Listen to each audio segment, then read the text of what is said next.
Selamat malam pemirsa, Anda kembali bersama kami dalam Prime Time Talk. Kali ini bersama saya Doni The Kaiser. Dan bagi Anda yang baru saja berbuka puasa, kami ucapkan selamat berbuka puasa. Sambil menikmati buka puasa Anda, kami ajak Anda untuk berdiskusi terkait dengan topik bahasan kita kali ini. Pemirsa, kemarahan Presiden Joko Widodo saat mengetahui lamanya dwelling time atau waktu tunggu kontainer di Pelabuhan Tanjung Priok 2 hari lalu menjadi sinyal bagi jajaran kabinet yang dipimpinnya, khususnya untuk Kementerian Bidang Ekonomi, agar dapat membenahi kinerja mereka. Presiden pun meminta seluruh menteri untuk segera melaporkan kinerja mereka. Melihat kondisi real perekonomian kita saat ini, apakah memang reshuffle kabinet di bidang ekonomi sudah mendesak dilakukan? Lalu apa saja masalah utama bidang perekonomian yang gagal diselesaikan jajaran kabinet ekonomi kita selama masa pemerintahan Presiden Joko Widodo dan Wakil Presiden Yusuf Kala? Kita segera membahasnya dengan narasumber kami yang sudah hadir di studio Berita 1 News Channel, yaitu staf khusus Wakil Presiden Bidang Ekonomi Wijayanto Samirin dan juga Ketua Umum Apindo yang juga Wakil Ketua Umum Kadin Haryadi B. Sukamdhani. Selamat bergabung Pak Haryadi, Pak Wijayanto di Berita 1. Ya, apa kabar? Sehat? Alhamdulillah, sehat. Baik, Bapak sekalian, sebelum kita diskusi, saya ajak Anda untuk melihat kembali bagaimana reaksi Presiden Joko Widodo waktu marah saat mengetahui dwelling time di Pelabuhan Tanjung Priok belum berhasil sesuai dengan yang ditargetkan. Bahkan Presiden juga mengancam untuk mencopot pejabat terkait, termasuk menteri yang bersangkutan, kalau memang tidak berhasil membenahi hal itu. Kita simak sekali lagi pemirsa pernyataan dari Presiden Joko Widodo. Saya sampaikan kalau sudah sulit, ya, bisa aja dirjennya saya copot, bisa aja pelaku di lapangan yang saya copot, bisa juga menterinya yang saya copot. Pasti kalau menurut saya sudah kerja. Aduh, yang paling terakhir ini nggak enak.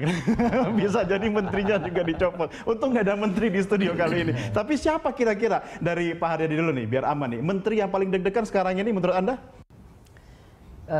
Memang kalau kita bicara, ini kan apa, trigger mungkin yang karena masih baru aja lalu ya Pak Jokowi di pelabuhan. Sebetulnya kita tuh sudah mewarning masalah pelabuhan itu dari zamannya pertama kali Pak SBY menjadi presiden, kita SBY periode pertama ya, udah periode 2004 pertama kita berikan bahwa apa mengenai biaya logistik yang seperti itu, dan di pelabuhan sendiri yang menjadi apa tolok ukur ya untuk pembenahan di dalam biaya logistik kita, itu dari awal sudah kita sampaikan. Dan kebetulan kok ya saya sih bersyukur ya, untung Pak Jokowi belusukannya ke sana itu dan menemukan sendiri dengan mata kepala sendiri betapa kisruhnya manajemen di pelabuhan.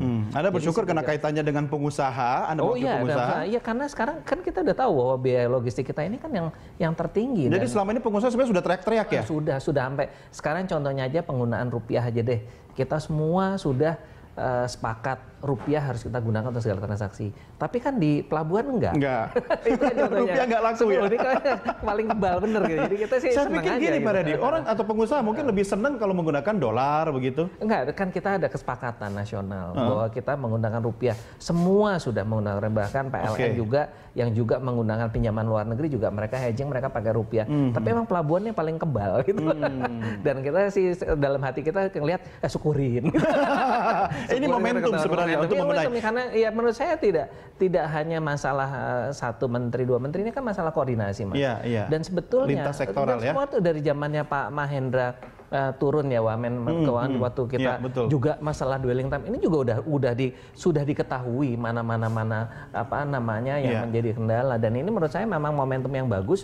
Pak Jokowi turun sendiri, lihat sendiri, dan memang ini biang masalahnya kan ada di sana, Mas. Artinya ini persoalan klasik sebenarnya. Sudah klasik. Jadi memang ada, kalau saya lihat ya, ada upaya-upaya memang membiarkan situasi itu untuk seperti itu begitu. Dan ini menurut saya membutuhkan betul-betul keseriusan terutama dari menteri yang terkaitnya untuk betul-betul melihat lah gitu. Oke, Pak Haryadi, ini kan jadi trigger untuk Presiden meminta update laporan kinerja masing-masing menteri, khususnya bidang ekonomi. Saya mencatat statement Anda di media bahwa sebenarnya kinerja beberapa sektor industri pada triwulan pertama itu sangat mengecewakan. Ya, sektor industri usaha yang mengalami pertumbuhan negatif antara lain industri otomotif itu sampai 20%, properti minus 40%, ya kan. Kemudian sektor perhotelan ya, Anda pasti sangat merasakan ini 40% itu luar biasa loh. Dan retail juga terseok-seok sampai 25%. Ya memang kita harus melihatnya harus netral Mas ya, harus fair juga lah, harus fair melihatnya. Fairnya di mana? Apa yang memang penurunan terjadi karena pengaruh eksternal, ya, misalnya seperti pasar ekspor, ya memang pasar ekonomi melesu, dampaknya begitu. Jadi kita juga harus pisahkan mana yang terkait dengan masalah eksternal, masalah makroekonomi dengan memang kebijakan yang dilahirkan oleh kabinet yang memang jadi salah kaprah gitu ya misalnya. Ya tadi Anda sebutkan misalnya masalah perhotelan. Memang mungkin karena kabinet baru tentunya niatnya baik mau mengirit gitu kan. Tapi di dalam pelaksanaannya menimbulkan efek psikologis yang berlebihan sehingga ini bukan akhirnya, kebijakan coba-coba kan? Iya, alhamdulillah sih kemarin kita bisa meyakinkan ya para menteri terkait bahwa ini kalau dilakukan seperti ini maka industri hotelnya akan terpukul dan ikutannya itu kan panjang Mas. Yang supply chain-nya itu kan banyak mulai dari petani dan sebagainya. Tapi itu alhamdulillah sudah bisa dikembalikan kepada proporsi yang sebenarnya ya. Tanggal 1 April kita udah ada kesepakatan dengan Menpan direvisi lah, diperbaiki dari kebijakan itu. Kebijakannya benar mau penghematan tapi caranya aja yang kurang pas. Momentumnya pas nggak untuk soal penghematan tadi, Pak? Menurut saya momentumnya pas aja sebetulnya. Tapi kan masalahnya gini, menghemat tapi dengan statement bahwa PNS dilarang mengadakan kegiatan di hotel. Itu yang jadi masalah kan. Kalau udah dipotong aja nggak apa-apa, nggak usah dipakai statement embel-embel ini jadi masalah. Embel-embelnya sasarannya sepertinya hanya untuk hotel aja gitu. Hotel itu menjadi kayak korban yang jadi masalah semuanya gitu. Nah, tapi ini suara dari perhotelan. Gitu. Nah, tadi kembali lagi saya sedikit mengenai masalah yang lain-lain itu kayak misalnya tadi yang Pak Jokowi marah-marah itu nggak ada urusan sama makro gitu loh Mas. Harus dibedain. Nah, itu urusannya benar-benar murni adalah koordinasi di antara mereka. Nah, ini gitu. Kaitannya nih Pak Wijayanto. Kalau sampai presiden gerah, presiden sampai secara ekstrim menunjukkan kemarahannya di depan media, ini kan berarti ada sesuatu yang nggak beres atau nggak jalan. Ini penting banget loh, sampai ditunjukkan depan media. Kan di depan presiden ada kamera di situ, dan memang niat presiden mungkin untuk memperbaiki. Tapi sebegitu parahnya kah birokrasi kita, sampai urusan tetek bengek perizinan, ada yang sampai makan waktu berminggu-minggu, itu seperti apa kira-kira? Dengan marah selesai atau bagaimana? Ya, jadi memang kita lihat ya, kalau pada masa-masa kampanye dan awal-awal Pak Jokowi dipilih menjadi presiden, tema yang selalu beliau angkat adalah maritim, kemudian tol laut, menekan biaya logistik yang sekarang ini Indonesia merupakan salah satu yang paling tinggi, gitu ya. Bisa dipahami ketika presiden mengungkapkan kekesalannya karena melihat apa yang dia janjikan, apa yang menjadi unggulan beliau, janji kepada publik, kepada para pengusaha, ternyata justru jauh dari rencana, jauh dari harapan. Dwelling time yang terlalu lama, padahal ini sebenarnya masalah mikro seperti yang disampaikan oleh Pak Haryadi tadi. Kenapa masih seperti itu, gitu ya? Ketika hal yang sifatnya mikro, relatif sederhana tidak bisa dipecahkan, bagaimana dengan upaya untuk menurunkan logistik cost secara nasional? Bagaimana dengan upaya untuk membangun tol laut yang efisien seperti yang dijanjikan? Saya pikir ini dari sisi timing sangat tepat. Pak Jokowi mengungkapkan pandangannya yang sangat jujur dan memberikan semacam warning kepada menteri untuk melakukan perbaikan secara serius. Pemerintahan baru berjalan 8 bulan, kalau akan memperbaiki, para menteri masih punya waktu, begitu. Ya. Pak Wijayanto, sebelum ke presiden, sebenarnya saya ingat betul Pak Yusuf Kalla di era mendampingi Pak SBY 2004 sampai 2009, ini persoalan klasik ini sempat mengemuka juga, ya kan? Bahkan soal misalnya antrean yang panjang di pelabuhan sampai tol itu macet, itu sempat heboh kan? Sekian puluh tahun yang lalu gitu. Apa sih susahnya? Ini apakah soal mindset birokrat kita atau regulasi kita atau di mana sebenarnya persoalan utamanya? Jadi problemnya sangat kompleks gitu ya, tetapi bukan berarti tidak bisa dicarikan solusi. Kompleks dalam konteks regulasi misalnya, ada begitu banyak regulasi yang justru ini seolah-olah mengikat kita. Justru kadang-kadang overlap, kadang-kadang. Justru kadang-kadang kita sendiri para pelaku tidak tahu regulasi yang sekarang ini sedang diterapkan yang mana, gitu kan. Kemudian yang kedua, masalah koordinasi itu juga satu concern seperti tadi sudah disinggung gitu ya antar beberapa kementerian. Atau jangan-jangan sengaja direkayasa hal seperti ini untuk menciptakan peluang cost tambahan, additional cost. Barangkali begini ya. Bahasanya terlalu terminal kayaknya nih. Barangkali begini, Mas Doni. Secara garis besar, pemerintah ingin memperbaiki.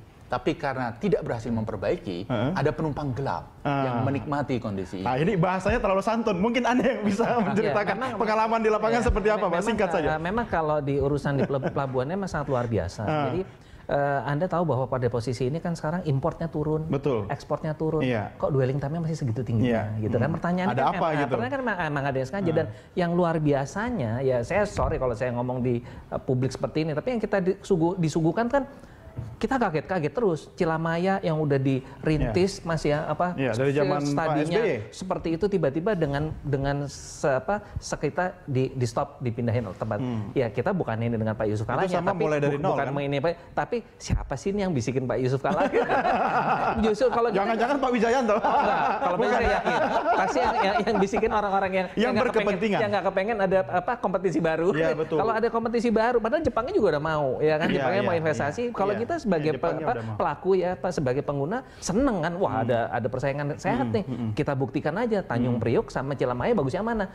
Terakhir tiba-tiba di stop. Nah ini juga di samping message sinyalnya juga jelek untuk investasi, juga kita sebagai pengguna juga kecewa kan. Mau nunggu berapa tahun lagi untuk menyaingi ya ini yang Pak Jokowi barusan ketemu ini. Artinya Anda mengamini soal Pak Wijaya tadi mengatakan ada penumpang gelap. Bentuknya apa penumpang gelap ini yang terlalu dirasakan banyak pengusaha? Kepentingan Mas, terlalu banyak kepentingan. Siapa yang berkepentingan? Ya Pelindo 2 ada pastilah cari untung. Oke. Di Rutnya siap-siap ini dievaluasi. Ya, siapa lagi Pak? Yang jelas itu. Dan kedua adalah ya para pelaku di sana. Apakah itu pelaku ini pelaku formal atau pemain-pemain non formal? Baik formal maupun banyak non ya. Di sana kan terkait macam-macam Mas. Di sana kan ada terkait dengan bea cukainya, terkait dengan perhubungannya, ya kan. Lalu juga terkait dengan syah bandarnya untuk pengelola. Tapi kan semua sudah satu atap di situ. Orangnya sudah ada sekarang semua wakilnya. yang menarik kan itu pada saat importnya turun, ekspornya turun, kok ya masih numpuk. Dan yang lucu adalah yang dialasanin adalah bahwa ada yang ini juga menurut saya nggak masuk akal ya.